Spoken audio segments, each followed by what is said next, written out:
Hi folks, welcome back to my World of Tanks replays with the mighty Jingles, and today we're still on the 7.5 test server and we're looking at the Batchat Tier 10 French medium tank. And how does it perform at Tier 10? Well, I'll get this out of the way right up front. I love this tank. It is a hell of a lot of fun to play. I've never played it until I got it on the test server. I've only just unlocked it on the live server from my Lorraine. I haven't yet fitted the tracks, which means I can't put the 100mm gun on it, and I'm refusing to play it with the 90mm F3 gun. So I'm basically using free experience to unlock the tracks, and then I can start fitting modules on it, go out and take it for a spin, and see how it performs at Tier 9. So I've never played this thing at Tier 9, so bear that in mind when you're watching the rest of this review. I have zero experience of playing the Batchat. I am not speaking from a position of authority here, so bear that in mind. However, having played it on the test server, it's a lot of fun. I really do like it. I am very, very happy that I have it at Tier 9, so I will have it at Tier 10. But it's not very good. And we'll get on to that more later. But I should just point out that I will play tanks that most people think are utter rubbish. Even if I agree that they are utter rubbish, I don't care as long as the tank is fun, and the Batchat is a whole bunch of fun. It's just one of the most ridiculously fun tanks to play. It's kind of like driving a T50-2. In fact, it's a lot like driving a T50-2 in my very limited experience of it. But we'll talk more about that later. Let's have a look at the numbers. How has it changed from Tier 9 to Tier 10, and exactly the same as the vast majority of all the French Tier 5 lights and up. It has basically been bumped up a tier, given some more health, and had a gun upgrade. So how much health? Well, 300. Tier 9 it has 1500 health, and at Tier 10 it has 1800. So it's still the least bulky. It has the lowest health of all of the Tier 10 mediums, but that's the French thing. Very quick, hardly any health, no armour whatsoever, and just insanely fast and manoeuvrable with deadly guns. And the Batchat's no different from any of the other French lights and mediums in that respect. Well, from Tier 5 up anyway. Now, it's very easy to form an opinion of the Batchat on the test server. In fact, any of the French tanks on the test server, and I'll tell you why. It's because it doesn't matter if everybody's using gold ammunition. Because a Churchill can get through the armour of this thing. A T50-2 can get through the armour of this thing from the front. French tank drivers have never cared about the penetration of the guns facing them. They just assume everybody can penetrate them anyway and play accordingly. And that hasn't changed on the test server. So even if every man and their dog is using the 10,000 gold you get given on the test server to stock up on gold ammo and go around trying to, ode noobs, doesn't matter. Doesn't affect the way you play this thing at all. The Tier 10 heavies have a hell of a hard time on the test server if people are using gold ammo against them. The Batchat, the Lorraine, the AMX-50B, they don't care. Everybody penetrates them anyway, even on the live server. So the fact that everybody's using gold ammo on the test server matters not one whit to these things. It doesn't change a thing. Bear that in mind when you're watching the review of my gameplay, which is not that good, because I'm not sure how to drive this thing yet. But again, we'll get to that later. So let's look at the stats and how it stacks up and compares against its direct competition, the other Tier 10 medium tanks. But first, the research tree. This is quite important news for anybody who's very recently gotten themselves a Batchat or is about to get themselves a Batchat at Tier 9. Do not research the engine. That is the top engine for the Tier 9 Batchat. You have to research that. When this thing becomes Tier 10, which is not going to be more than 2 weeks away at the most, you get that engine for free. So don't waste your time spending experience on that engine. Now, the Batchat's research tree looks a lot like the M48A1 Pattern 3's research tree. It's kind of deceptive. It looks like you have to research this 100mm gun before you can get to the new kid on the block, the 105mm gun. This is the new gun that the Batchat gets given at tier 10 that it didn't have at tier 9. At tier 9, that's the best gun you get. But like the M48A1, that's deceptive. You do not have to research this on the Batchat, because to get to the Batchat you have to go through the Lorraine, and to get from the Lorraine to the Batchat you have to go through the 100mm SA-47 gun. So on this thing, that is actually the stock gun. It doesn't look like it from looking at the research tree, but you get that before you get that. So you can straight away fit that to the Batchat, and you will have to grind out this thing, and it's 45,000 XP for that gun, and it costs you 127,000 credits, and it's pretty much exactly the same as on the M48A1. Tech tree looks the same. Oh no, there's 2 gun upgrades. Well, yeah, there isn't. To get through that gun on the pattern, you already have it researched on the tier 9 pattern in order to get to the tier 10 pattern, so exactly the same there. So we're going to compare these guns between the T62A's gun, which I think is a very, very good gun. Well, they all are. The awesome gun on the E50M, and the great gun on the M48A1. There you can see, yeah, tech tree is exactly the same. You have to research that little sucker on the pattern to get to this in the first place, so it's exactly the same as the Batchat. And there is the M68 gun on the pattern 3. So there we go, there's the German, there's the American, there's the Russian, and here's the Frenchie. So how do the guns compare? Well, it's an autoloader, so you can't compare rate of fire. It's just meaningless. So we're not even going to bother looking at the rate of fire on this gun. Penetration. It's got the worst penetration. By quite a significant amount. It's 259 on the Batchat versus 270 on the E50M.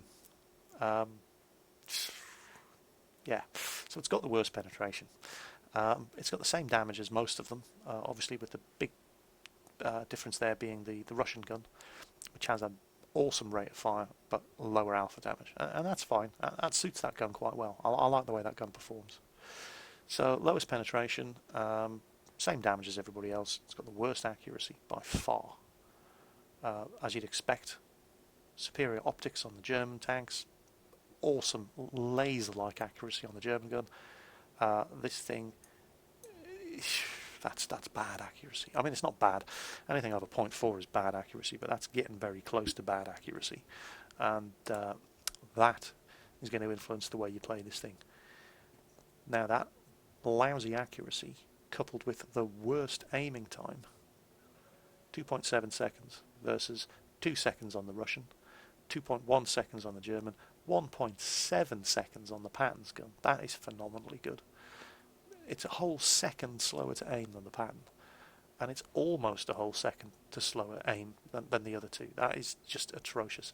So that awful aiming time and that awful accuracy, this is not a sniping gun. It's not even close to being a sniping gun. It's not even in the same league as in fact, it's not even playing the same sport as sniping guns. This gun is for getting up close and personal. You can snipe with it, but it's a complete waste of its potential. And what you find, because this gun only has a 5-shot clip, right, not the 6-shot clip that all the other mediums and lights get, a 5-shot clip. If you fail to resist the urge to snipe at targets at long range, and you take a couple of pot shots at targets on the other side of the field at Malinovka, for example, that is going to severely degrade your ability to be useful when you run into an enemy tank if you do not have those full 5 shots loaded, because trust me, you are going to need all 5 of them every time you run into something at close and medium range. So try to resist the urge to take pot shots at long range with this thing, because it's probably going to miss, and you certainly can't aim for weak spots, and it takes forever to get the sights on the target. And it just means that this is a short range brawling gun. That's what it's good at. It's kind of like this thing here, fast rate of fire. Penetration, good enough for close range work. I mean, it's still pretty good penetration. It's just not as good as the others. It's not even close to being as good as the others. And good damage. But it's the accuracy and the aiming time that really let this gun down. It's just awful. And if you do take pot shots at long range, you're going to find that you suddenly run into something big and dangerous that you should be able to kill in one clip, but you don't have one clip left anymore because you've wasted 1 or 2 shots shooting at stuff that you really didn't have a chance of hitting at long range. So try to resist that urge unless you know you can reload and be ready for whatever's coming. So that's the gun, and it's kind of disappointing. Well, there's no question about it. It is the worst of the Tier 10 tank guns. It just is. The numbers don't lie. But while they don't lie, they can be misleading. Because you're not going to play this the same way that you play the other Tier 10 mediums. You're certainly not going to play it the same way you play the E50M. I mean, that's a sniper that can get up close and personal. You need to use, and this is the same at Tier 9 as it was at Tier 10, and it's kind of the same way I play the Lorraine. It's a hit and run machine. But again, there it is kind of limited, because it does have that blistering 65 kph top speed, and it does turn pretty quickly, 42 degrees per second.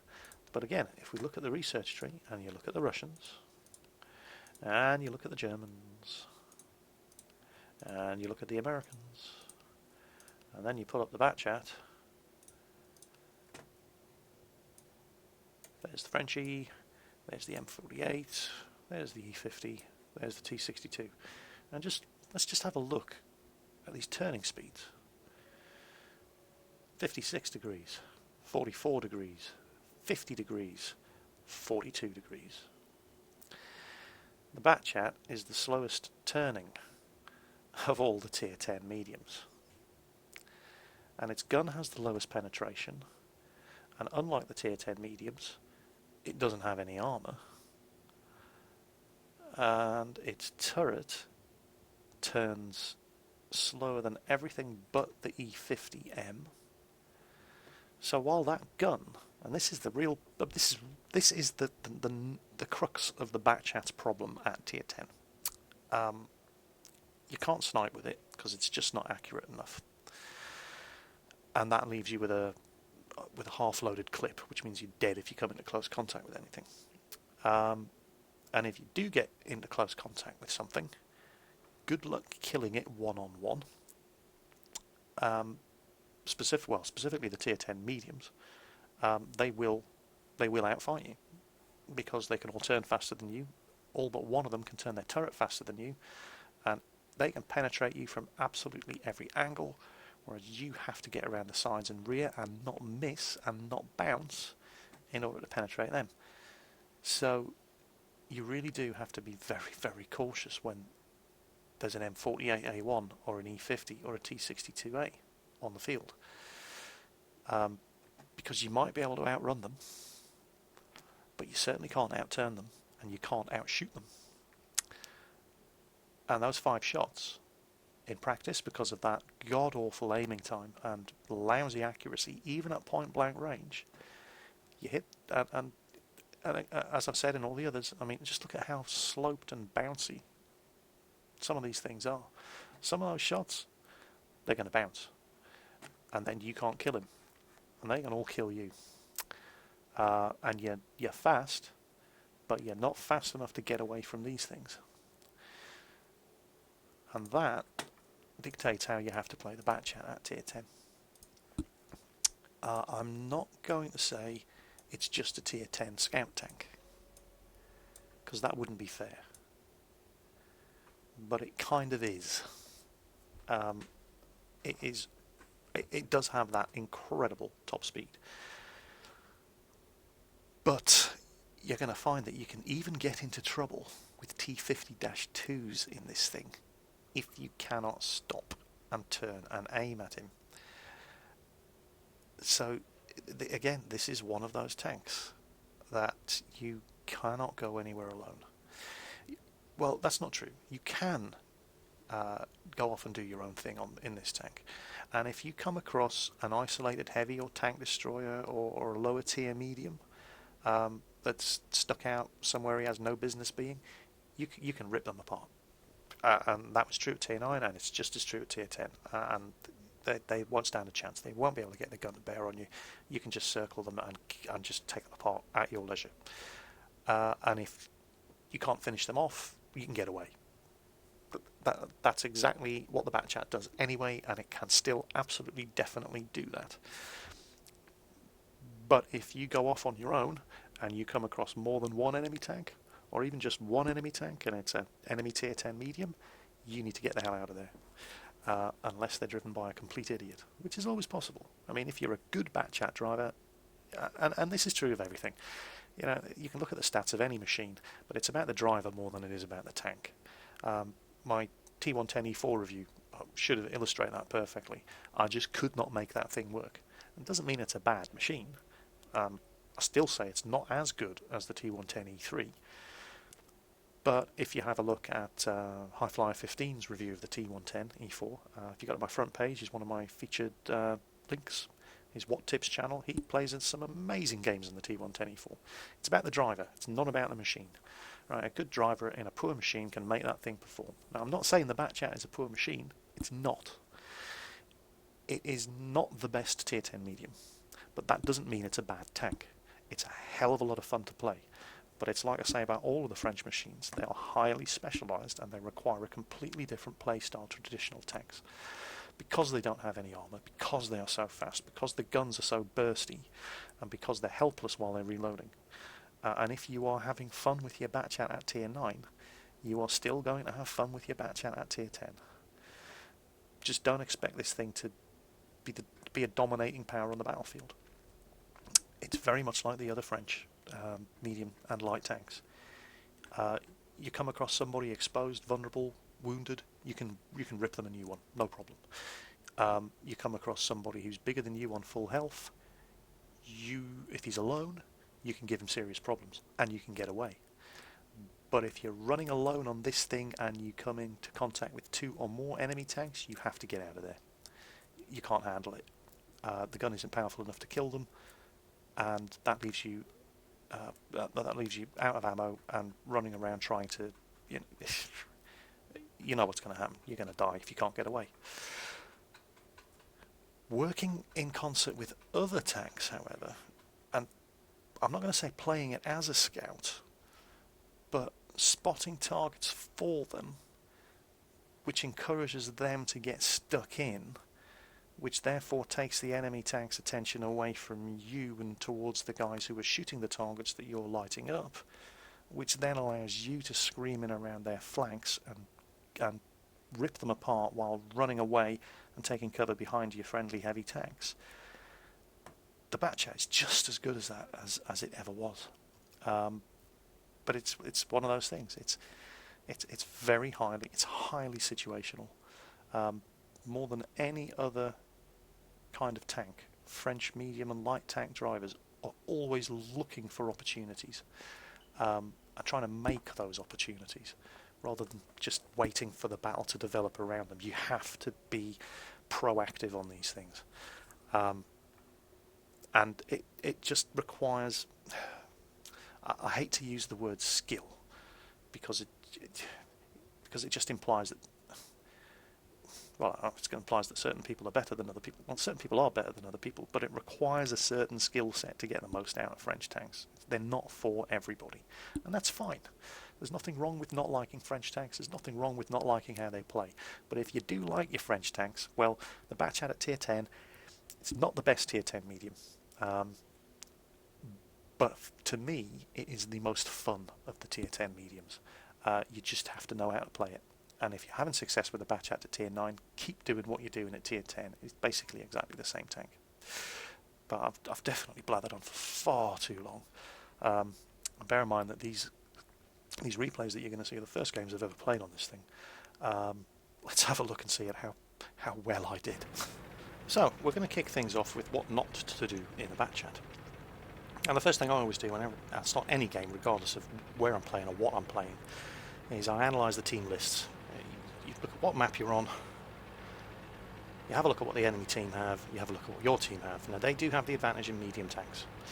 Not by much, but they have the advantage. And we're on Westfield. And the medium tanks always like to come along this side of the map because there's just so much more open space for them to manoeuvre. There's less chance of them running into heavy tanks and tank destroyers. And this is the worst possible situation for you to be in a bat chat. Every other medium tank we have has gone up to get stuck in the town, leaving you the only person on this entire flank guarding the artillery. Bat chats cannot guard anything. Once those 5 shots are gone, you are helpless. And it's going to take you all 5 shots to kill one equivalent tier enemy tank. Which means that if more than one tank comes along this way, you are a dead man, your artillery is dead, your team have lost. But, you know, if your team put you in this sort of position, your team deserves to lose. So if I get one enemy tank comes this way, I can probably handle it. More than one, I'm dead, my artillery's dead, it's game over. And here they come.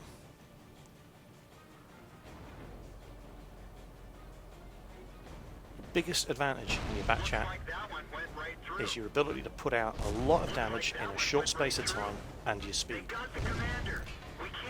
You can't be defending anything in a bat chat. You're wasting your speed and you can't utilise that burst damage in a defensive position. And there is no way you can take on and kill 3 tier 9 and 10 enemy tanks by yourself.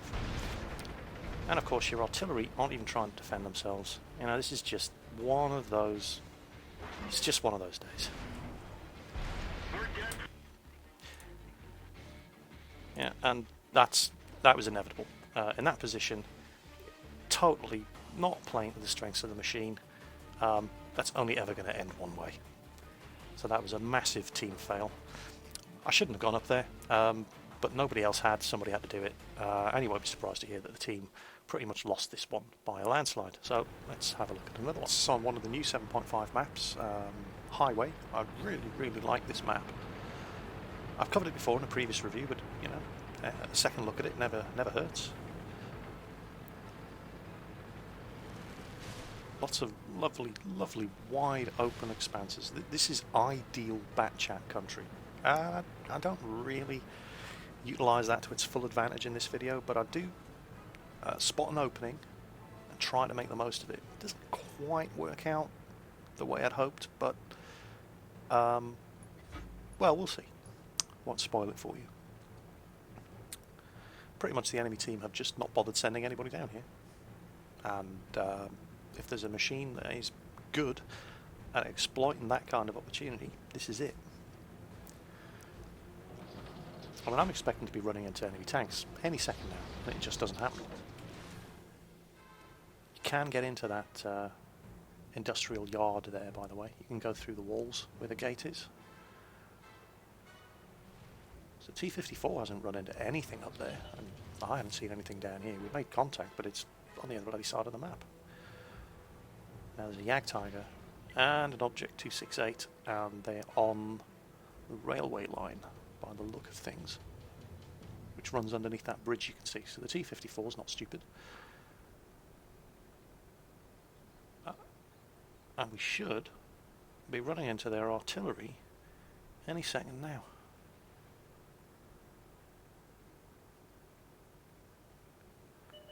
There we go. Ain't going to hit him from this range. But don't have to, with this much artillery on either side. There we go.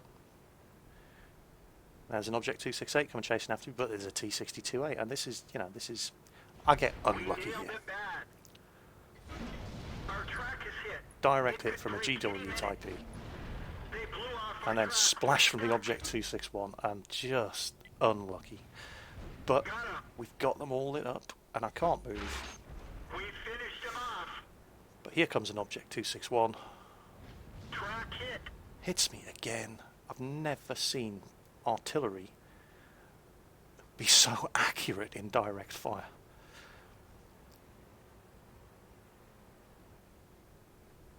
but our artillery's having a hell of a time up here. And of course, I'm empty. I fired. I've cleared my magazine.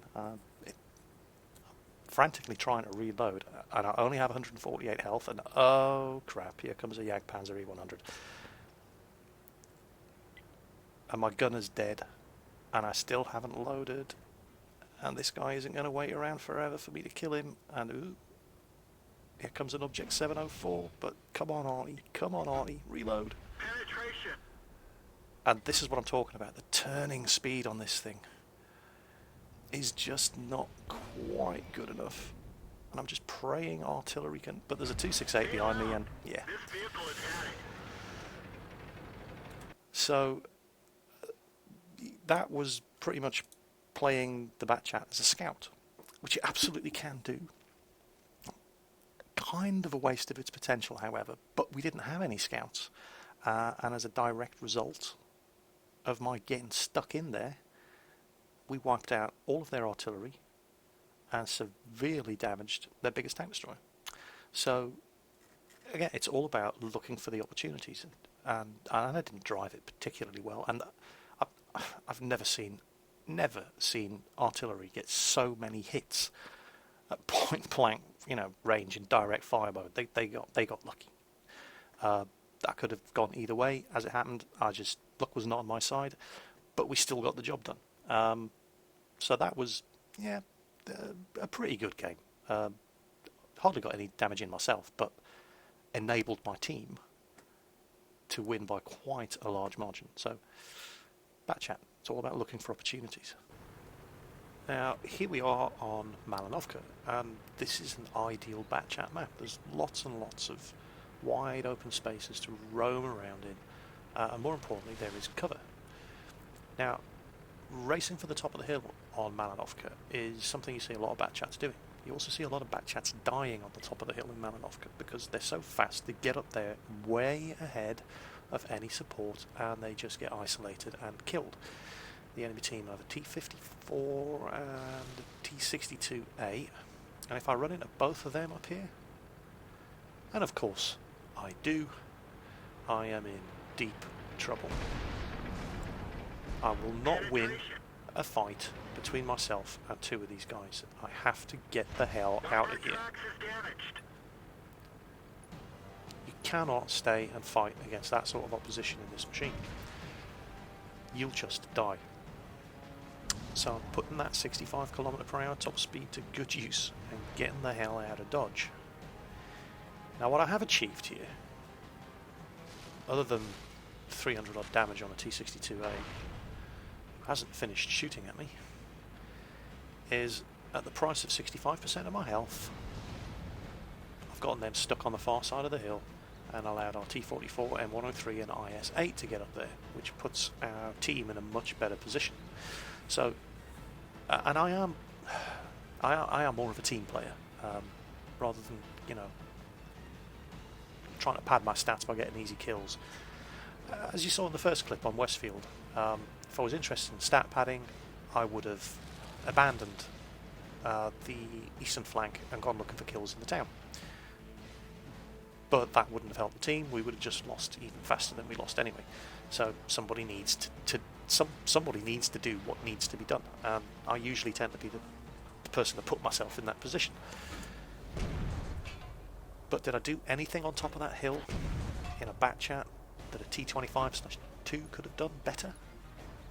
Probably not. What did it cost me? 65% of my health. Was it really worth it? Well, judging by what's going on top of the hill, yeah, it probably was. But again, I didn't do anything that a T-50-2 couldn't have done, and probably done better. Certainly would have been harder to hit, and he would have been able to get out of there faster. So, I guess what I'm saying is, the Batchat can scout. And if nobody else is going to scout, well, the Batchat can do it. That one didn't go through. But it's a total waste of this machine's potential.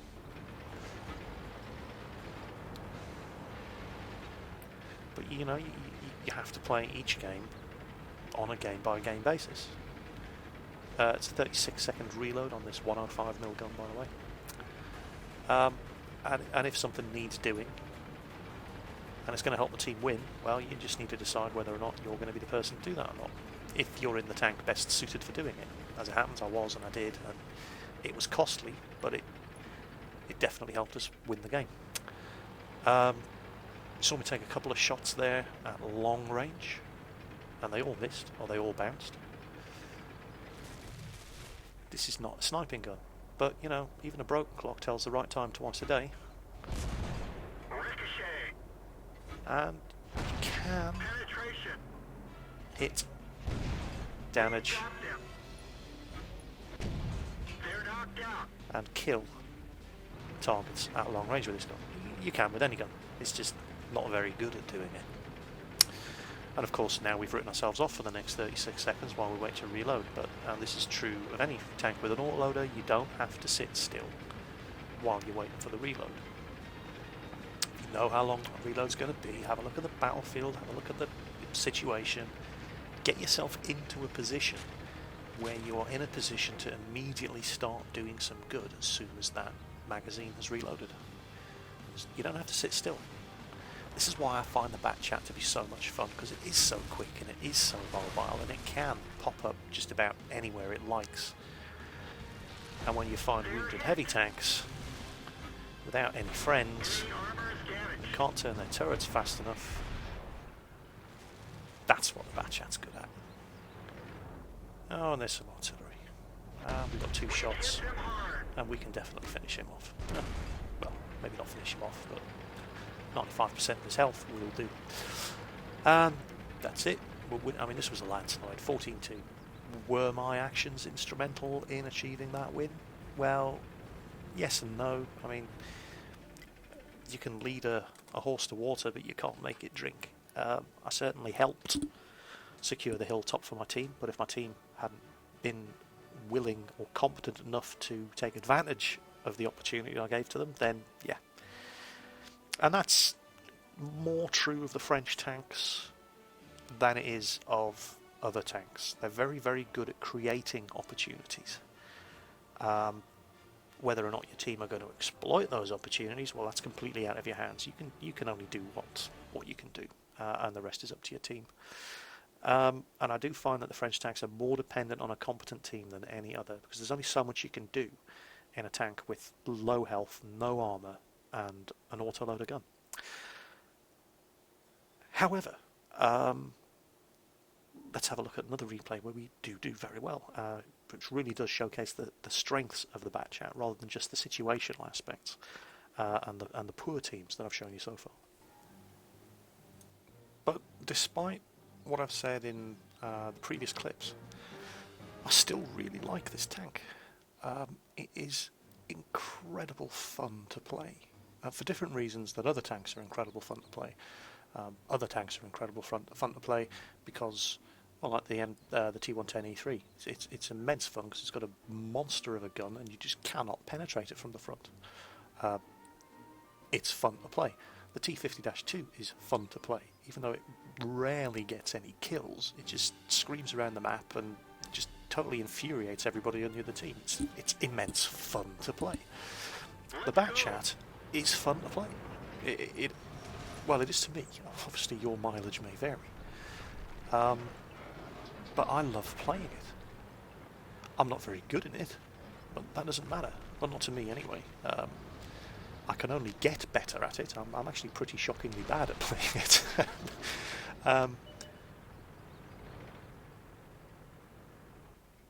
Here we go. I've just spotted their artillery in the open. I do take a bit of a chance here, but I think it's worth the risk.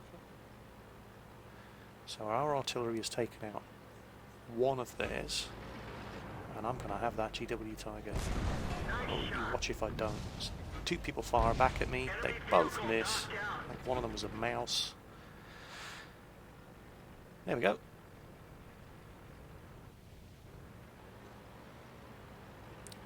Now this is where you've got to start making choices. Whoa, T62A. I was thinking about going for a reload there, not anymore. Now he's making a run for our artillery. See, this is what I'm talking about, that gun. The accuracy you cannot count. Hit him that time. Hopefully I crippled his engine. Hit him right in the back.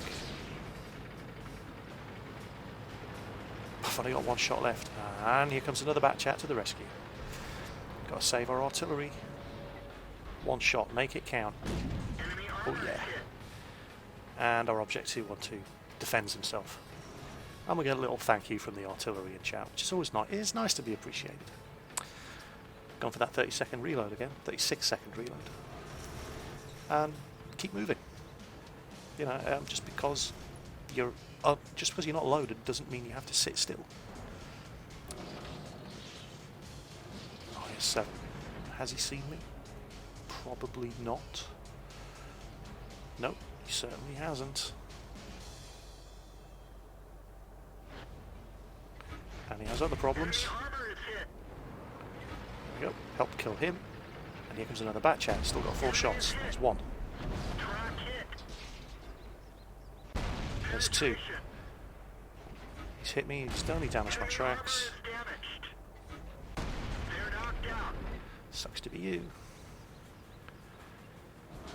Now we go for the reload.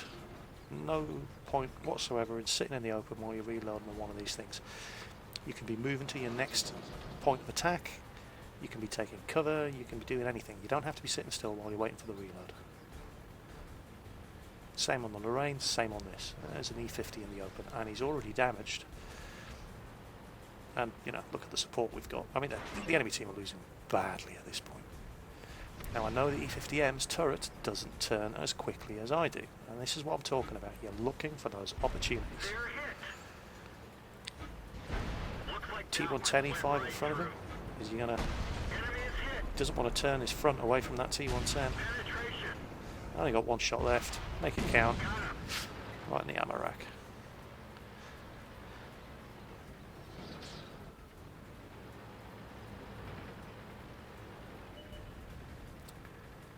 So it's all about looking for opportunities. Well, that's not strictly true. It's about making opportunities. A lot of people say they don't have any luck with a certain tank in this game. You know, whatever tank that may be. Good players make their own luck. And you need to be a good player to do even moderately well in a Bat Chat. Well, you could say that about any of the French tanks. Well, I want to say good player. You need to just have the aptitude for the French tanks, because there's no two ways about it. They are completely not like driving any of the other tanks. The Bat Chat is no different in that respect. I mean, how did we do here? Yeah, 3 kills, 2 damaged, bunch detected. 15 shots fired, 14 hit the target. The 1 shot that missed was chasing after a T-62A on the move, and that's not surprising. You want to avoid taking those shots. You want to have them cornered and then start shooting at them. I mean, the ideal environment for a Bat Chat is circling around something bigger that doesn't turn as fast and can't bring the turret to bear, and you will kill them without taking a point of damage, if they're alone. Failing that, group up with other tanks. You really, if you're going to go rushing off alone in a Bat Chat, you can do that. You know, it can work. But basically you're just a scout at that point. Because the chances are you're going to run into, I mean, you never know, you may be lucky, you might run into a lone isolated tank, in which case you can kill them and move on while you reload. But the chances are you're going to run into more than one, and at that point you may as well be in a T-50-2, because you ain't going to kill them. And you need to get the hell out of there. And the T-50-2 is better at getting the hell out of there than you are. So why waste your potential? Stick together with other tanks, preferably other tanks that don't have auto-loaders, so they can keep firing when you're out of ammo, and exploit those opportunities. And in that respect, the Bat Chat is no different at Tier 10 than it was at Tier 9. It is a tougher playing field. These new Tier 10 mediums are very, very, very nasty. The Tier 10 tank destroyers, if they can hit you, are really going to ruin your day. But it just means you have to be that little bit more clever than you were used to playing at Tier 9. And it's not all bad news. You do have more health at tier 9, and you have a better gun than you did at tier 9. So the playing field is pretty much at the same level. If you're any good at playing a tier 9 Batchat, you'll be just as good as playing a tier 10 Batchat. And if you enjoy playing the French tanks, they are not for everybody. And if you don't enjoy playing the French tanks, absolutely nothing wrong with that. You won't enjoy playing the Batchat either. But if you are good at playing the French tanks, the Batchat is just a ton of fun. And it's just as good at tier 10 as it was at tier 9. However, if you didn't think the Batchat was any good at tier 9, you're not going to enjoy playing it at tier 10. That's just the way it is, I'm afraid. So I would still recommend the Batchat. It is not the best tier 10 medium. I think the judges are still out on that one. I'd be very... I don't think I could say which was the best. They all... I mean, the pattern is amazing at brawling and shooting on the move, and the T62A it just has an awesome rate of fire, and it is equally good at brawling. The E50M is just such an amazing long-range killer, and it can get up close in person. It's an awesome ramming machine. The Batchat is just, well, it's French. They're just different. Anybody who drives and enjoys French tanks will understand exactly what I'm talking about. If you don't drive the French tanks, you're just not going to get it. I'm afraid you will not understand. I mean, you might. Hopefully I've explained my position well enough that even if you don't drive them, you'll see what I'm talking about. So yeah, I mean, I'm going to give a cautious thumbs up to the tier 10 Batchat. This is the first time I've ever played the thing. Never played it at tier 9, only ever played it at tier 10 on the test server, and I like it. It's a lot of fun, but I do like the other French tanks. So that's basically what I'm saying. If you already like the French tanks, the Batchat's great. If you don't like the French tanks, well, you're wasting your time even watching this video, I'm afraid. And, you know, it is what it is. So I'm going to give the Batchat a thumbs up at tier 10. I'm glad I've got one. I'm looking forward to playing it, both at tier 9 and at tier 10. I only just unlocked it yesterday. I haven't had a go on it yet. This has been my World of Tanks replays with the Mighty Jingles. That was the tier 10 Batchat on the 7.5 test server. Hope you enjoyed it. Maybe you learned something, and I'll catch you next time.